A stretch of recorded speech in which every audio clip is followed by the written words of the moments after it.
Assalamualaikum warahmatullahi wabarakatuh. Perkenalkan, kami dari kelompok 3 yang beranggotakan 11 orang.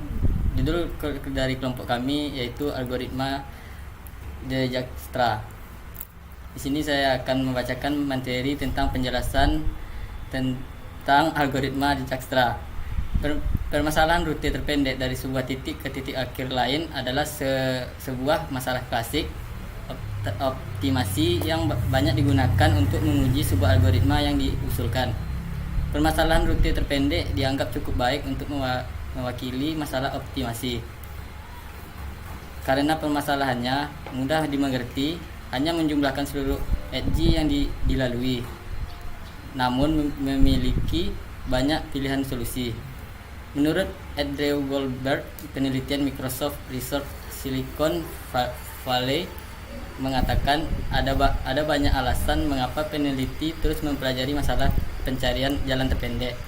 Jalan terpendek adalah masalah optimasi yang relevan untuk berbagai macam aplikasi seperti jaringan routing, game, desain sirkuit, dan pemetaan. Selanjutnya materi akan dijelaskan oleh Susi Putriani. Baiklah, di sini saya melanjutkan penjelasan materi dari Zikri Azhari. Perkenalkan, nama saya Susi Putriani, NPM 19351034. Dijkstra masih menjadi salah satu yang populer dari sekian banyak algoritma. Algoritma ini dipublikasikan pada tahun 1959 jurnal numerisi matematik yang berjudul A Note on Two Problem in Connection with Graph dan dianggap sebagai algoritma greedy. Algoritma Dijkstra dinamai ini menurut penemuannya seorang ilmuwan komputer, Xavier Dijkstra, adalah sebuah algoritma rakus greedy algoritma yang dipakai dalam memecahkan permasalahan jarak terpendek untuk sebuah graf berarah dan memiliki bobot dengan bobot garis yang bernilai non-negatif. Jika bobot bernilai negatif, maka penyelesaian yang diberikan adalah infinity atau tak terhingga. Selanjutnya akan dijelaskan oleh Muhammad Junaidi. Baik, di sini saya akan melanjutkan presentasi dari Susi Putriani. Berikut ini merupakan flowchart algoritma Dijkstra. Baik, di sini saya akan melakukan langkah-langkah dari algoritma Dijkstra. Pertama itu menentukan titik mana yang akan menjadi node awal.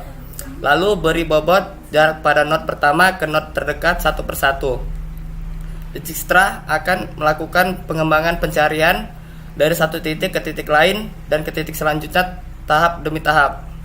Langkah kedua itu beri nilai bobot jarak untuk setiap titik ke titik lainnya. Lalu set nilai 0 pada node awal dan titik tak hingga terhadap node lainnya belum terisi.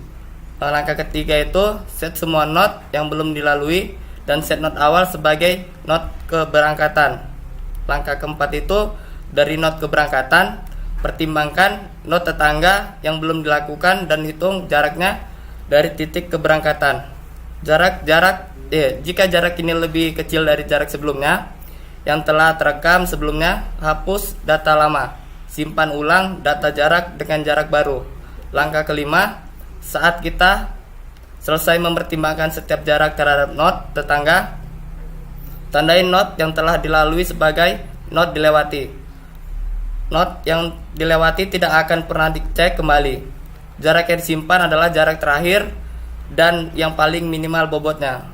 Langkah selanjutnya itu set node sebelum dilewati dengan jarak terkecil dari node keberangkatan sebagai node keberangkatan. Selanjutnya dan ulangi langkah 4. Baiklah, saya akan melanjutkan tentang fungsi-fungsi. Perkenalkan, nama saya Satun Aini dengan NPM 19351030. Di sini Baiklah, di sini saya akan melanjutkan pembahasan mengenai fungsi-fungsinya. Perkenalkan, nama saya Asnatun Aini, NPM 19351030. Algoritma Dijkstra diterapkan untuk mencari lintasan terpendek pada graf berarah. Namun, algoritma ini juga benar untuk graf tak berarah. Algoritma Dijkstra mencari lintasan terpendek dalam sejumlah langkah. Algoritma ini bertujuan untuk menemukan jalur terpendek berdasarkan bobot terkecil dari satu titik ke titik lainnya. Baiklah, di sini saya akan menjelaskan contoh kasus. Yang pertama itu aplikasi pencarian lokasi rumah kos dan jalur terpendek menggunakan algoritma Dijkstra. Yang kedua, pencarian solusi maksimum flow problem dengan penerapan algoritma Dijkstra. Yang ketiga, penggunaan algoritma Dijkstra terhadap sebuah sistem informasi geografis. Yang keempat, sekolah luar biasa Kota Pekanbaru berbasis online. Yang kelima, menemukan jarak terdekat dari lokasi pengguna ke lokasi taman yang dituju berbasis Android. Studi kasus Taman Raya Kantor Gubernur Pekanbaru Riau. Yang keenam, animasi 3 dimensi lintasan terpendek menggunakan algoritma. Yang ketujuh, penggunaan algoritma Dijkstra dalam mencari dan menghindari jalur kemacetan di Kota Pekanbaru. Yang kedelapan, pencarian rute terpendek angkutan kota dengan menggunakan algoritma Dijkstra atau studi kasus Kota Medan. Oke, di situ saja, mungkin dilanjutkan oleh Sinta Rofial. Baiklah, saya Sinta Rofial, NPM 1935-10341. Di sini saya akan melanjutkan materi yang sebelumnya telah dijelaskan oleh Ari Putra, yaitu contoh kasus yang ke-9. Di sini menentukan rute terpendek dalam pengambilan sampah. Studi kasus Kecamatan Singingi, Kabupaten Kuantan Singingi.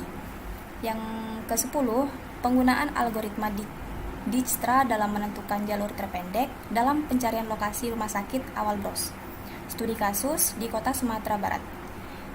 Kasus yang ke-11, menerapkan algoritma Dijkstra untuk pencarian rute bus Transmetro Pekanbaru.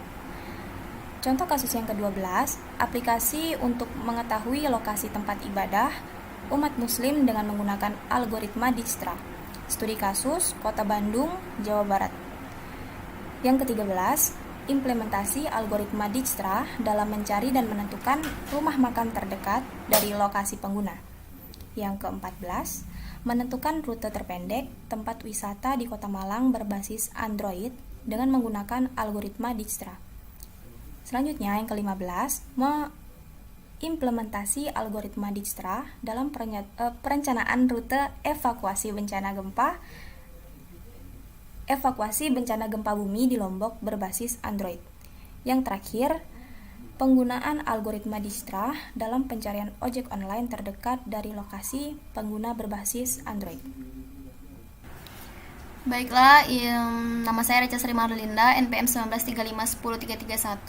Di sini saya akan memberikan contoh dari algoritma Dijkstra. Algoritma Dijkstra source target menghitung jalur terpendek antara sumber dan node dari targetnya. Untuk menghitung semua jalur dari node ke semua node bisa digunakan Dijkstra single source. Nah, contoh implementasinya pada Neo4j kita dapat meng-create 6 node di sini A, B, C, D, E, F. Nah, jadi tujuan untuk menjalankan Dijkstra ini adalah mengilustrasikan seperti apa hasil dan memberikan panduan tentang cara menggunakan algoritma. Ketika 6 nodes ini dibuat, akan terdapat 9 relationship yang terbentuk dengan 15 set properties. Nah, ini dia hasil dari graph 6 nodes yang tadi. Ada ADS, ada BD, ada DD, CD, ED. Karena di sini relationship yang kita buat cause-nya dengan location name saling terhubung. Dari A ke B, A ke C, A ke D, B ke D, C ke D, dan seterusnya. Selanjutnya akan dilanjutkan oleh Ahmad Akbar Toha. Baik, di sini saya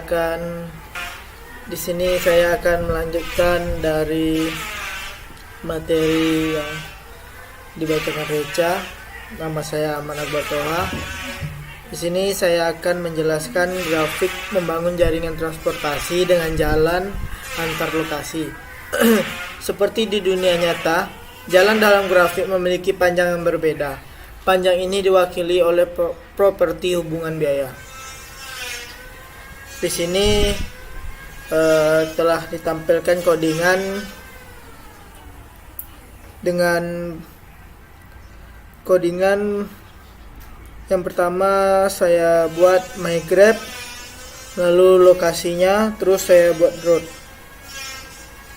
Lalu tampilan hasil dari projectnya, location, label, sama dengan location, properties. Sementara route-nya, orientasinya natural, aggression-nya default, tipe-nya route, properties, cost, default value. Propertinya cost, aggression-nya default. Lalu yang pertama, kami akan memperkirakan biaya menjalankan algoritma menggunakan prosedur estimasi. Jika estimasi menggunakan bahwa ada kemungkinan eksekusi yang sangat tinggi melebihi batasan memorinya, maka eksekusi tersebut dilarang. Untuk itu, membaca lebih lanjut tentang ini bisa dilihat pada gambar berikut ini. Di sini menggunakan match dalam kurung source, lokasinya dengan nama ADST, lalu koma, targetnya sama dengan location dengan nama FDST, lalu kita panggil JDS short fast Dijkstra wide estimate dalam kurung my grab, lalu kita ketikkan sort node-nya dalam sama dengan sort, dengan selanjutnya target node sama dengan target, lalu relationship wake property-nya kita ketik cost, yang terakhir word relationship type kita tulis path. Lalu lanjutannya yel node count, relation count, bytes min, bytes match, records memory. Lalu kita panggil kembali node count-nya, relation count, bytes match, bytes min, bytes max. Yang terakhir record memory. Baiklah, saya Wijastuti dengan NPM 19351032. Selanjutnya yaitu dalam mode eksekusi aliran, algoritma mengembalikan jalur terpendek untuk setiap pasangan sumber target. Ini memungkinkan kami untuk memeriksa hasilnya secara langsung atau setelah memprosesnya di Chaper tanpa efek samping. Untuk detail selengkapnya tentang mode streaming secara umum, lihat streaming. Baiklah, pada program ini yaitu untuk mencocokkan source location dengan nama ADST dan target location dengan nama FDST. Selanjutnya kita panggil dengan menggunakan Dijkstra stream dan akan menampilkan indeks source node, target node, total cost, node ID, cost, dan path. Untuk tampilannya yaitu indeksnya 0, source node name-nya ADST, target node name-nya FDST, total cost 160,0, mode names-nya ADST, BDST, DDST, EDST, dan FDST. Cost-nya 0,0, 50,0, 90,0, 120,0 dan 160,0. Path-nya identity, label, location, dan lain-lain. Hasilnya menunjukkan total biaya jalur terpendek antara node A dan semua node terjangkau lainnya dalam grafik. Ini juga menunjukkan daftar ID node yang diurutkan yang dilalui untuk menemukan jalur terpendek serta akumulasi biaya dari node yang dikunjungi.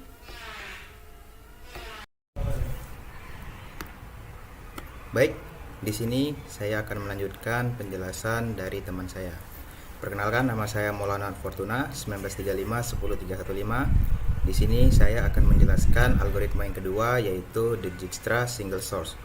Algoritma Dijkstra Single Source menghitung jalur terpendek antara node sumber dan semua node yang dapat dijangkau dari node tersebut. Untuk menghitung jalur terpendek antara sumber dan node target, Dijkstra Target dapat digunakan.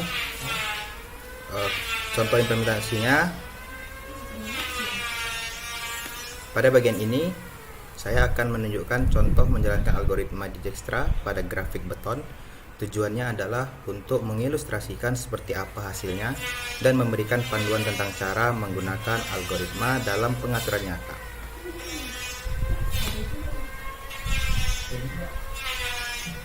Saya akan melakukan ini pada grafik jaringan transportasi kecil dari beberapa node yang terhubung dalam pola tertentu. Contohnya grafik seperti ini. Di sini kita create node A, berlocationnya DSS, kemudian dengan name ADSS, begitu juga sampai dengan F, hanya diganti ADSS, BDSS, CDSS sampai dengan FDSS. Kemudian di sini terdapat node A, kemudian relasinya tuh road dengan biaya 50, dia kalau dari node A ke node B biayanya 50. Kemudian kita lihat hasilnya. Di sini terlihat dari node A berjalan menuju node B, kemudian dari A menuju ke node D, dari A menuju ke C. Mungkin hanya ini yang dapat saya jelaskan, kemudian akan dilanjutkan oleh teman saya. Terima kasih. Oke, perkenalkan, nama saya Zuandro Ricci Julius. Di sini saya akan menjelaskan penjelasan lanjutan dari Maulana Ahmad Fortuna. Baiklah, selanjutnya grafik ini membangun jaringan transportasi dengan jalan antar lokasi. Seperti di dunia nyata, jalan dalam grafik memiliki panjang yang berbeda. Panjang ini diwakili oleh properti hubungan biaya. Untuk query-nya dapat dilihat pada gambar ini. Bagian ini adalah bagian yang menandakan bahwa panjang ini diwakili oleh properti hubungan biaya. Untuk outputnya, ini adalah bagian outputnya. Setelah itu, kami akan memperkirakan biaya menjalankan algoritma menggunakan prosedur estimasi. Jika estimasi menunjukkan bahwa ada kemungkinan eksekusi yang sangat tinggi melampaui batas memorinya, maka eksekusi tersebut dilarang. Untuk membaca lebih lanjut tentang itu, lihat estimasi otomatis dan pemblokiran eksekusi. Untuk gambarnya bisa dilihat di sini. Nah, ini merupakan outputnya dengan estimasi memorinya 912 byte. Artinya dia tidak melampaui batasan memorinya, sehingga dia tampil di sini. Oke, selanjutnya setelah kita memperhitungkan estimasi memori, langkah selanjutnya dalam mode eksekusi aliran, algoritma mengembalikan nilai jalur terpendek untuk setiap pasangan sumber target. Ini memungkinkan kami untuk memeriksa hasilnya secara langsung atau setelah memprosesnya di cipher tanpa efek samping. Untuk detail selengkapnya tentang node streaming secara umum bisa dilihat pada gambar ini. Di sini ini merupakan cost atau biayanya, dan kita mau ordernya berdasarkan indeks. Oke, untuk penjelasan selanjutnya akan dilanjutkan oleh Asnatun Aini. Baiklah, saya akan melanjutkan pembahasan mengenai source code node name. Di sini dari A ke A 0,0, dari A ke B 50,0, dari A ke C 50.0, dari A ke D 90.0, dari A ke E 120.0, dari A ke F 160.0.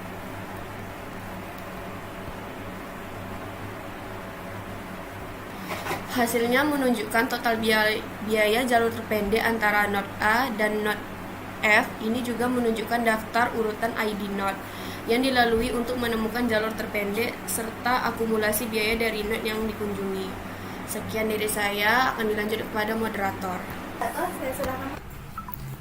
Ya, disitulah presentasi kelompok dari kelompok 3.